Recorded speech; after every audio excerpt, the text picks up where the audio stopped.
Good evening, and welcome back to the Poe Museum. What was the master of the macabre like behind closed doors?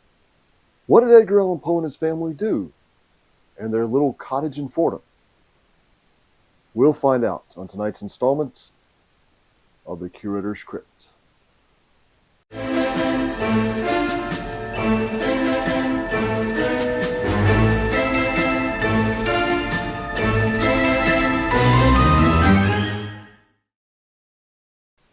One of the Poe Museum's Patreon patrons, and you should all be Poe Museum Patreon patrons, suggested the theme for this video. He recently commented on one of our previous videos, "This video is good." Another fun topic to do would be Poe's time with Virginia and Mariah at the lovely cottage or home. What did they do? What was Edgar working on there? And what connections he made while in the most prosperous city in the nation? Well, thanks for the comment, David. What he's talking about is the last place Edgar Allan Poe lived. And he lived there for 3 years. And 3 years is a very long time for Poe to stay in one particular place because he bounced around a lot from city to city, from job to job, from boarding house to boarding house. And he finally settled here in 1846, 3 years before his death.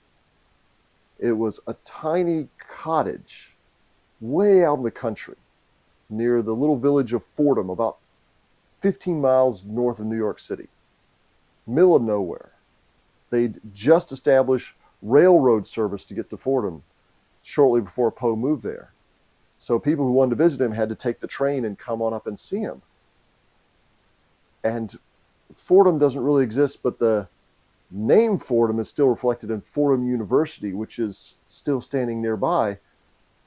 And the church bell that was at Fordham University when Poe was living there still survives because it's supposed to have inspired Poe to write the poem The Bells. At the time, it was a Jesuit college, and Poe used to go there from time to time. He said the Jesuits smoked and drank and gambled like gentlemen, and they played cards together. And so Poe was all around that area, but what made him go out to the middle of nowhere? It was his wife. Virginia had been suffering from tuberculosis, and they tried everything they could, which wasn't a whole lot. Give her patent medicine remedies that probably wouldn't do anything for you. There's a certain kind of beer they were giving her that may or may not have helped. They had the idea of maybe putting her in the attic, thinking the air was fresher upstairs in the attic than it was downstairs near the dirty, messy streets. And nothing was really working. And her health was really declining rapidly. And about this same time, Poe was involved with a scandal. There were allegations that he was having an inappropriate relationship with the poet Francis Sargent Osgood, and there's a lot of gossip going on. So on Valentine's Day, 1846, the same day that Poe wrote his poem, A Valentine to Francis Sargent Osgood, Virginia wrote a Valentine to Edgar.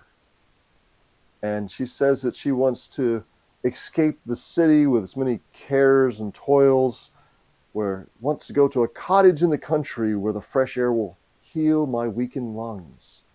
And she also wants to escape the tattling of many tongues. So she wants to get out of New York City, get out of the stress, get out of the gossip, get out of the dirty, filthy air that was there. And cities back then were very filthy. So they thought this cottage in the countryside, that'll help her regain her health. So they end up moving there, and they got this little cottage for about $100 a year. Now, first of all, when you think of the Bronx, you need to not think of the tall buildings, the traffic, the crowds, the subway, the Jackie Chan movie. You need to imagine this was rolling hills and countryside. They said on a tall hill, Poe could see clear to Long Island. And when you walked from the village to his house, you passed through an orchard of apple trees. There's a cherry tree right outside his house. They planted flowers all around the cottage. This was nature. This was a beautiful spot to live. It was peaceful. They could hear the singing of songbirds in that tree right above their house. He also kept songbirds in cages on the front porch so he could listen to their beautiful music. So does this sound like the kind of place that the master of the macabre would write some of his best works? Absolutely. Poe loved nature. He had this reputation for being a dark urban dweller, but he loved to be outside in nature. He'd grown up here in Richmond, just a short walk to the James River. If you walked a mile in any direction, you were out in the middle of nowhere in the countryside, and that's what Poe grew up with. And he always tried to be on the outskirts of the city. He wanted to be able to refresh himself with nature. And when he was at the cottage in Fordham, he took long walks through the woods. There's a high bridge he liked to cross where he could see the stars above him. And this really refreshed him. And he needed some refreshing at this time because his wife's health was going down very quickly, and she died there, age 24. They hadn't even lived in the place for a whole year. And his health was suffering. We're not sure what was wrong with him. Doctors said it was brain fever. It could have been severe depression. We don't know, but it took him a little while to recover from that too. But what he did on a day-to-day basis while he's living here was he wrote. Poe's whole career, he'd been bouncing around from city to city going where the magazines were. He was taking on editorial jobs at different magazines in Richmond and Philadelphia and New York. And now here he was, mostly freelancing, sending stories to different magazines and newspapers in Boston, New York, Philadelphia. And when he did need to go into the city, he had his mother-in-law. His mother-in-law is kind of like his business manager, and she also did the cooking, the cleaning, took care of the whole house. Poe's wife was in really no condition to do anything like this. But if Poe needed to drop off a manuscript in the city or pick up one, he could just have Mariah Clem, the mother-in-law, go down there and do it for him. And we actually have in our collection this little note from Poe to the editor of the Democratic Review, and he's saying that Mrs. C, which means Mrs. Clem, is the bearer of this little note, and she is going to pick up some installments of his series Marginalia and replace that manuscript with another manuscript for him to print. So this is just showing that this is something she would have carried with her when she took that 15-mile train ride from the little village all the way down to the city, then would have taken a horse-drawn omnibus to get to the magazine office to do this. But it really shows you that his mother-in-law was taking care of business while he could finally devote himself to writing. His wife, meanwhile, people describe her mostly as being in bed. Most of the descriptions you get from visitors of the house describe her as being propped up in a white bed, and her pale white skin was almost as white as the blanket she was on. She was in rough shape by this time. And she was in sort of a downstairs room. They still preserved the bed in which she died in that room. And as far as Edgar, when he was there, visitors describe him as entertaining. He would greet visitors to the house usually and take them in. They take long walks to the woods together. They play games like they'd leap. He was in a leaping contest with some of his friends. They were in their 20s. You know, he was pushing 40, and he wanted to show those youngsters he could out-jump them. And he jumped farther than anybody else. He jumped so far, his shoes actually split apart when he landed. And his enterprising mother-in-law just turned to a magazine editor who was there and said, you know, Eddie can get new shoes if you just buy one of his poems. So she's always looking out for the financials there. And they say that when Poe gathered his friends together at night in this main room you see pictured here, he would read poetry or he would discuss the popular writers of the day. He loved to accuse Longfellow of plagiarism. He also discussed his poem, The Bells, which he wrote about this time. And one thing he liked to do was pull out this letter he had from the very famous British poet Elizabeth Barrett Browning. And he had dedicated his book, The Raven and Other Poems, to her. So she wrote him back, thanking him for the compliment. And he liked to show her, hey, Elizabeth Barrett Browning wrote to me. And he'd read it to his friends. Other people describe Poe as just sitting quietly outside in the woods and talking about the dappled effect of the light filtering through the leaves onto the grass. So that's what Poe was doing there. But I also mentioned he was writing. His first 3 books were all books of poetry. He'd always wanted to be a poet. But it wasn't until 14 years after that 3rd book that he finally was able to publish another book of poetry. It's because The Raven came out, and he'd been making his living from magazine writing articles and book reviews, editing magazines, writing short stories. But now he had the privacy he needed. He had the time he needed to devote himself to poetry, and he wrote some of his greatest poems while he's living up in Fordham, like Yule Loom, or The Bells, or Annabel Lee, or A Dream Within a Dream, or El Dorado. And I've probably mentioned some of your favorite Poe poems. That's the stuff he was writing here. He's really devoting himself to writing some of the best poetry he'd ever write. And, of course, the last poems he'd ever write.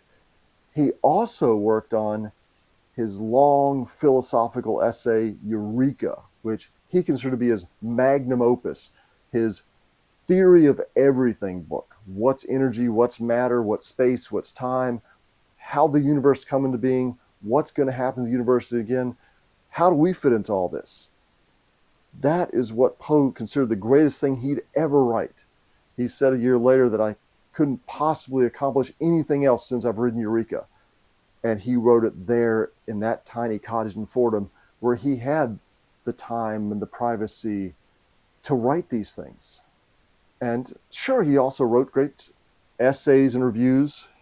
Here's an essay he wrote on Francis Sargent Osgood while he was there. This is a manuscript that he published in the Southern Literary Messenger shortly before he died. Also, he wrote the last installments of his Marginalia series. Here's a great portion about the difficulties of being better than everyone else. If people do hate you, it's really just a sign that you're superior to them, that you're an intellectual and creative superior. And if you want to look back through history of those people who won all the awards, the honors, and the praise, they're not the great one. Those people are just the ones who get temporary praise. He's talking about real geniuses, the mad geniuses who are misunderstood, that individuals have so soared above the plane of their races, scarcely to be questioned, but in looking back through history for traces of their existence, we should pass over all biographies of the good and the great, while we search carefully the slight records of wretches who died in prison, in Bedlam, or upon the gallows. So that's where Poe's head was right about that time. He also wrote the final version of his long essay, The Rationale of Verse, right here. We even have a letter here that he wrote from the cottage in Fordham.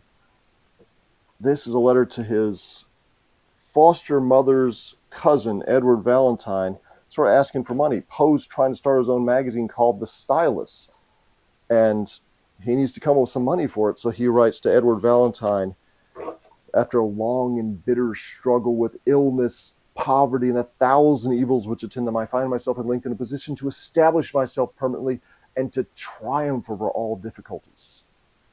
If you just loan me a little bit of money. So Poe is here really optimistic that things were going to look up. And he never stopped trying to start his own magazine to finally run things his way, to finally see some real profit from his writings. Instead of making other people rich, he was going to take control. He was going to edit the magazine the way he wanted to do it and publish the works he wanted to publish. And that's what we're looking at during his time in Fordham here. And David also asked about what connections, what contacts he made while he was living there. He still had some connections with his old friends back in New York City. And the ones who still liked him would come up to Fordham and visit him. He was also making new friends like the author and women's health reformer, Mary Gove Nichols. She and her daughter came and visited him and later wrote about their experience. And there's also the author and women's health reformer and water cure advocate, Marie Louise Shue, who became Poe's wife's nurse. And there was also the minister and elocutionist Coatsworth P. Bronson. And why is he important? Well, he's the one who came and asked Poe to write some new poems for him, which resulted in Ulalume and the Bells. And also his daughter was the one who befriended Poe, and she liked Poe so much that she had this photo made of him. This is about 6 months after Poe's wife's death. It's not the most famous picture of Poe, but this shows him kind of a dapper, well-dressed gentleman. And this is what people described. They said he was a gracious host, he's always well-dressed, always a perfect gentleman. And this shows him right before his health took a nosedive. Look at him here now. Compare this with him roughly a year later. And then a year after that. And then he dies at the age of 40. So Poe briefly had this time, a flowering of creativity, but it could only last so long. Time caught up with him, and he died not at the cottage. He actually died in Baltimore when he was on his way traveling from Richmond back up to New York City, where he's going to bring Mariah Clem back down to Richmond to live with him. And unfortunately, didn't quite make it, as we've discussed in previous videos. A lot of previous videos. And I regret that, we are the Poe Museum here in Richmond, so we don't have a lot of artifacts from Poe's cottage that I can show you. Just kidding. We have lots of pieces from there. We actually have the candelabra from his writing desk. He wrote the poem The Bells under their lights. We also have that mirror that was hanging above Poe's wife's bed when she died. The cottage up in the Bronx now has a replica of it, but we've got the real thing. This is the mirror that after Poe's wife died, they would have covered it with black cloth to keep her spirit from seeing its reflection. We've also got a soup ladle from their house. And this is something that after Poe died, Annie Richmond, one of Poe's friends, told Mariah, sell off everything and move in with me. So she sold this soup ladle when she was selling off everything, and that eventually found its way to the Poe Museum. So Poe's mother-in-law would have served Edgar and Virginia and their guests with the soup ladle that we have right here at the Poe Museum today.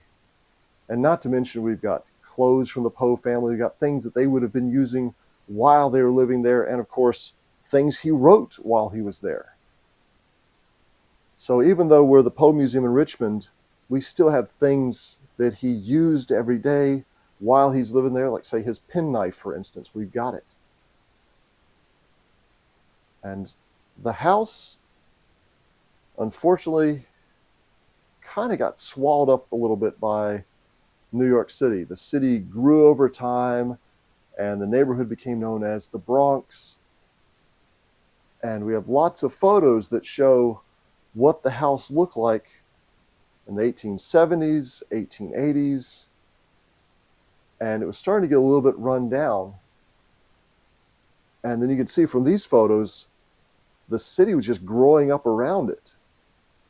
And the only way it could be saved was for them to pick it up and move it across the street, so it still survives today in Poe Park, and it's maintained and administered by the Bronx County Historical Society, so you can see it today. And you can tour and see the room where Virginia Poe died, or go upstairs and see Poe's study, where he would have been writing some of his latest and greatest poems. But before you visit the Poe Cottage in the Bronx, be sure to check their website for their hours. And before you check their website for their hours, be sure to check poemuseum.org to learn how you can help support the Poe Museum here in Richmond. And if you'd like to help preserve precious Poe pieces like a soup ladle from the Poe Cottage, why not become a member or support the Poe Museum at poemuseum.org. And thanks to our Poe Museum Patreon patrons like David, who suggested this topic. And you too can become a Patreon patron at patreon.com/Poe Museum. So until next time, thanks for joining us. And I'll leave you with more gratuitous footage of Pluto the Poe Museum cat doing Pluto the Poe Museum cat stuff.